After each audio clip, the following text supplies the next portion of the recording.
English में आपका third chapter चल रहा था द लिटिल गर्ल,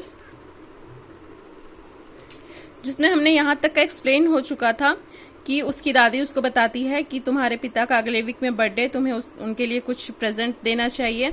और वो जो कुशन बनाती है और कुशन में उसने अपने पिता के कुछ पेपर्स को डाल दिए हैं जो कि उसके पिता बुरी तरह ढूंढ रहा है पर उन्हें मिल नहीं रहा है। तो अब आगे क्या होता है, उसकी जो माँ है केजिया की माँ उसे ढूंढते हुए आती है और बोलती है, Kezia I suppose you did not see some papers on a table in our room, कि तुमने कोई पेपर नहीं लिया है जो हमारे रूम में टेबल पर था। केजिया रिप्लाई करती है, ओ yes she said I torn them up for my surprise, बोलती है कि हाँ मैंने तो उसे फाड़ दिया मैं अपने सरप्राइज के लिए। तो उसकी माँ व्हाट स्क्रीम्ड मदर, यानी चिल्लाने लगी उसकी माँ, come straight down to the dining room this instance, यानी कि इसी पल तुम डाइनिंग रूम में आ जाओ। And she was dragged down to where father's pacing to and fro, hands behind his back. अब उसे उस रूम में लाया जाता है, खींच कर लाया जाता है। ड्रैग मतलब घसीटना होता है, घसीट कर लाया जाता है जहाँ उसके पिता रहते हैं, अपने हैंड्स को बैक पे रखते हुए। Well he said sharply, mother explain, उसने कहा कि तुम्हारी माँ ने मुझे सब बताया है। He stopped and stared in a stupefied manner at the child, वो बहुत खतरनाक निगाहों से अपनी बेटी की तरफ देखते हैं। डिड यू डू दैट, और उससे पूछते हैं कि क्या तुमने किया है। वो धीरे से बोलती है कि नहीं। Mother go up to the nursery and fetch down the damp things, see that the child's put to the bed instance, और उसकी माँ फिर से उसके रूम में जाती है, नर्सरी में जाती है और देखने लगती है कि शायद कुछ और चीज़ें थी जो कि उसकी माँ जब उसे डांट रही थी तो उसने बेड के नीचे छिपा दी थी। Crying too much to explain, she lay in the shadow room watching the evening light sift through the Venetian blind and trace a sad little pattern on the floor. अब वो बहुत डांट खा चुकी रहती है अपने माता और पिता से, तो काफ़ी रो भी चुकी रहती है एक्सप्लेनेशन में। तो वो कहाँ एक जगह सोई हुई रहती है जहाँ की इवनिंग का लाइट काफ़ी कम था और वो जो है कुछ पैटर्न बना रही थी फ्लोर पे, इसी तरह मतलब उदास थी। Then the father came in to the room with a ruler in his hand, तभी उसके पिता एक रूलर के साथ उसके रूम में आते हैं। I am going to whip you for this, यानी कि मैं तुम्हें इसके लिए सजा देने वाला हूँ, वो बोलते हैं। तो डर जाती है उसकी बच्ची, फिर से वो बोलती है, oh no no, she screamed crouching down under the bed clothes, यानी कि वो चिल्लाने लगती है और अपने बेड क्लोथ्स में छुपने लगती है, यानी क्राउइंग मतलब खींचकर उसमें छुपने लगती है। ही पुल्ड देम असाइड, तो उसके पिता जो भी बेड क्लोथ्स रहते हैं उसको खींच के साइड में रख देते हैं। सिट अप, यानी कि खड़े हो जाओ। He commanded and hold your hands, और अपना हाथ आगे करो। You must be taught once for all not to touch what does not belong to you, और बोलते हैं कि तुम्हें समझना चाहिए कि जो तुम्हारा नहीं है उसे तुम्हें नहीं छूना चाहिए, जो दूसरे का है उसे नहीं छूना चाहिए। But it was for your birthday, वो फिर से समझाती कि लेकिन ये आपके बर्थडे के लिए था, लेकिन फिर भी उसे अपना हाथ बाहर लाना पड़ता है। Down came the ruler on her little pink palms, यानी कि उसके छोटे छोटे प्यारे प्यारे हाथों पर उसने रूलर से उसके पिता मारने लगते हैं। Hours later when the grand mother had wrapped her in a shawl, rocked her in the rocking chair, the child cuddled close to her soft body.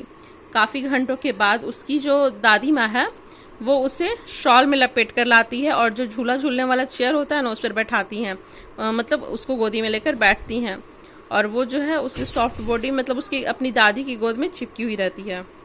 What did Jesus make fathers for? आखिर भगवान पिता को क्यों बनाते हैं, ये सब वो सोचते रहती है और सिसकते रहती है। यहाँ पे वर्ड है सॉफ्ट, सॉफ्ट मतलब सिसकना होता है। Here's a clean hanky darling with some of my lavender water on it. उसकी दादी बोलती है कि यहाँ एक अच्छा रुमाल है जिसमें कि अच्छी खुशबू है, तुम इसे देखो। Go to sleep pet, you will forget all about it in the morning. अब सोने चली जाओ ताकि तुम सुबह तक सब कुछ भूल जाओगी जो आज हुआ। I try to explain to father, मैंने तुम्हारे पिता को समझाने की कोशिश की, but he was too upset to listen tonight, लेकिन वो काफ़ी अपसेट हैं जो कुछ आज उनके साथ हुआ है, यानी कि आखिर उनका कुछ इंपॉर्टेंट पेपर था जिसे इसने फाड़ चुका था, तो ये सब उनके लिए भी काफ़ी प्रॉब्लम वाला था। But the child never forgot, लेकिन जो बच्चा है ये सब भूलता नहीं है। Next time C saw him C whipped both hand behind her back and her blood ran cold. अगले सुबह जब वो अपने पिता को देखती तो जिस हाथों में उसने रूलर से खाया था ना मार, वो हाथे पीछे छुपा लेती है और उसका जो खून है वो ठंडा पड़ने लगता है, यानी कि पिता को देखे काफ़ी अपसेट हो जाती है। The McDonald's lived in the next door house, एक मैकडोनल्ड नाम के आदमी रहते हैं जो अगले घर में रहते हैं। 5 चिल्ड्रन वेयर देयर, उनके वहाँ 5 बच्चे रहते हैं। Looking through a hall in the vegetable garden fence the little girls so them playing tag in the evening, जो बच्ची रहती है यानी केजिया रहती है वो एक होल से उन सबको देखती रहती है जो कि वेजिटेबल गार्डन में टैग खेल रहे होते हैं।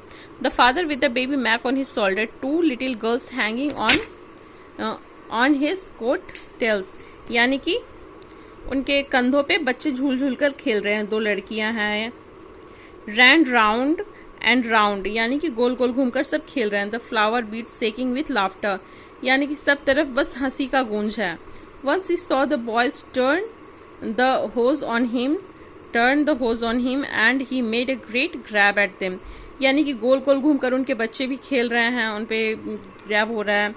Tickling them until they got he cos, यानी कि उन्हें टिकलिंग मतलब गुदगुदी पड़ा रहे हैं, वो लोग हंस रहे हैं, लोट पोट हो रहे हैं।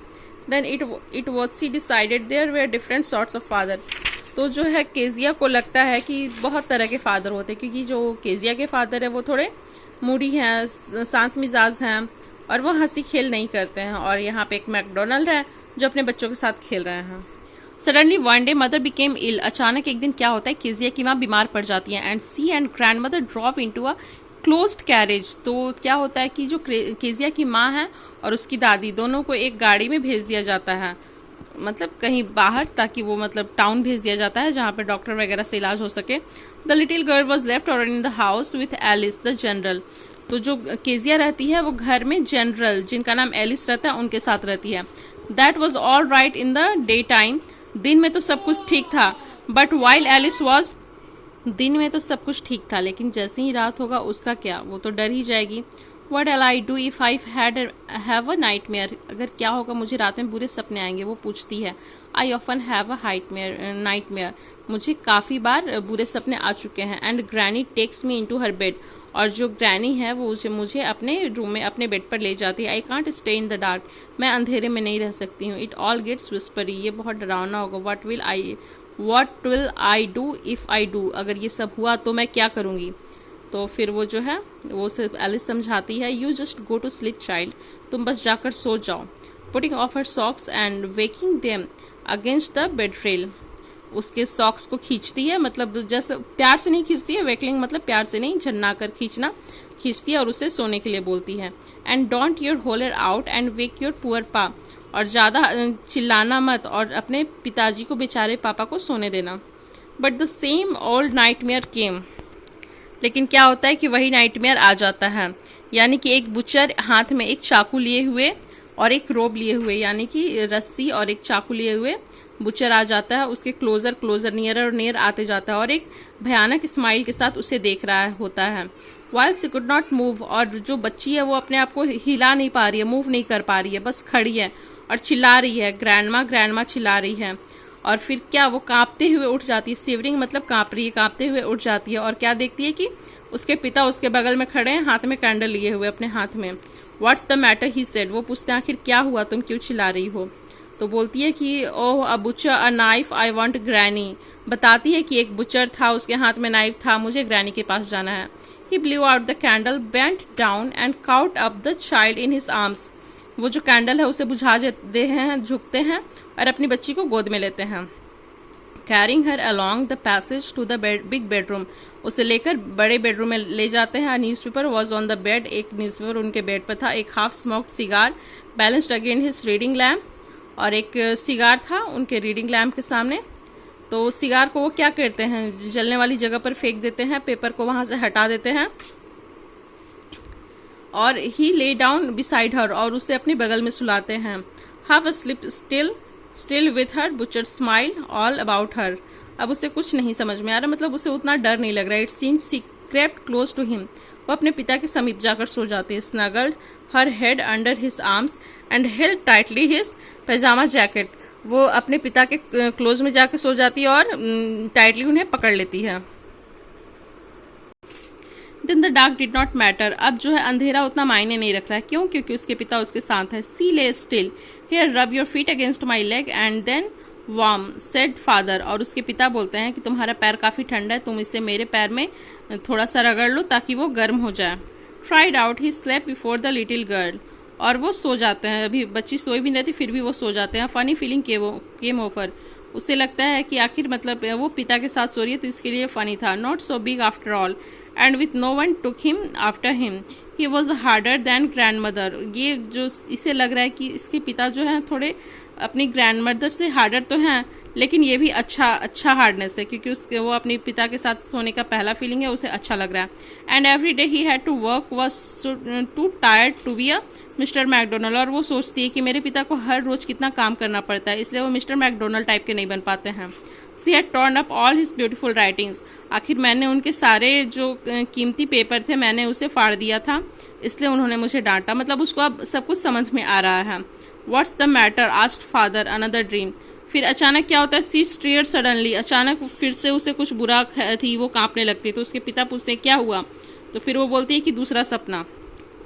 तो फिर उसके पिता बोलते हैं, oh said the little girl, my head's on your heart, I can hear it going. फिर वो बोलती है कि अच्छा कोई बात नहीं, मेरा सिर आपके छाती पर है, मैं इसे आपकी हार्ट बीट सुन सकती हूँ। आपका दिल कितना बड़ा है ना फादर, ऐसे करके वो बोलती है। यानी कि अपने पिता को समझ जाती है कि वो उतने भी बुरे नहीं है जितना वो समझती है। तो इस तरह से ये कहानी खत्म होता है और हमें सीख देता है कि जो चीज़ें हमारे इम्पॉर्टेंट चीज़ें होती हैं घर के, उसे ज़्यादा छूछा नहीं करना चाहिए जो अपना सामान नहीं है। और दूसरों को भी समझना चाहिए कि अगर आपके माता पिता आपको कभी डांट रहे हैं तो वो गलत नहीं कर रहे हैं, आपको सुधारने के लिए ही डांटा जा रहा है। तो हर चीज़ को समझना चाहिए। इस तरह से आपका चैप्टर ख़त्म हो जाता है। और अगर कोई भी डाउट हो तो आप मुझसे पूछिए मेरे व्हाट्सएप नंबर पे। Thank you.